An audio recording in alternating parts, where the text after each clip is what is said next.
And we are continuing to monitor the latest developments in the downing of Malaysia Airlines Flight 17. Richard Vestic is in the Netherlands as more remains arrive and the task begins to identify all those victims.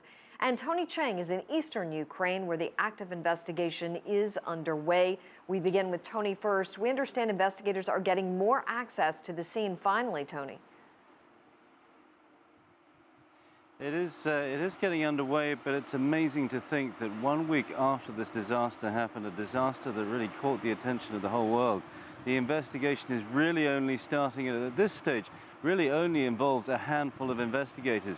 The fault is not theirs at all. The fault is the access they've been getting to the site since the disaster happened. In the first couple of days, they were blocked. Then there were all sorts of other complications. And getting people here, we understand there are many investigators waiting in Kiev for the green light to come into eastern Ukraine, but it still remains an active war zone. There is a ceasefire around the crash site itself, but there's still fighting going on in areas close by.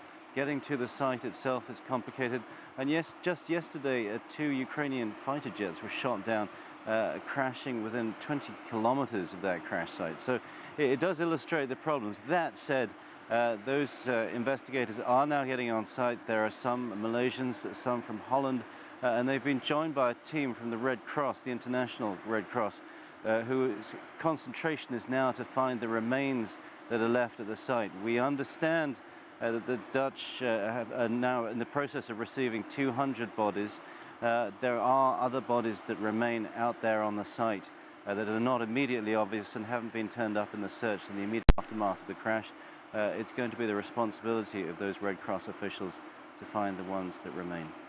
Tony, have the investigation teams found any solid clues as in the plane crash? Well, again, this is one of the complications. Of course, this is an enormous crime scene, effectively, and it's also being guarded to a certain extent by the people who are the main suspects in that crime, the separatist rebels, who many people suspect fired the anti-aircraft missile that brought the plane down. We've seen the OSCE, the monitors who've been pretty much on site since the crash happened 7 days ago, saying that they fear some of the evidence has been tampered with. Nonetheless, they also came out yesterday and they've said they've seen some interesting things, some pock marks on the fuselage that seem to be consistent. And again, they make the point that they're not expert crash investigators, but seem to be consistent with some sort of explosion. We ourselves yesterday saw the cockpit, and there were a lot of marks on the surface skin of the aircraft.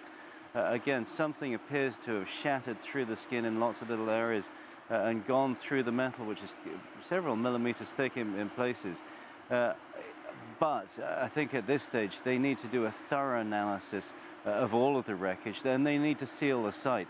And we understand that there are 50 Australian police officers waiting in the United Kingdom at the moment. The hope is that they can be brought in specifically to secure this site and to make sure that the evidence that remains is relatively untouched and the investigators can get in there and work with relative safety.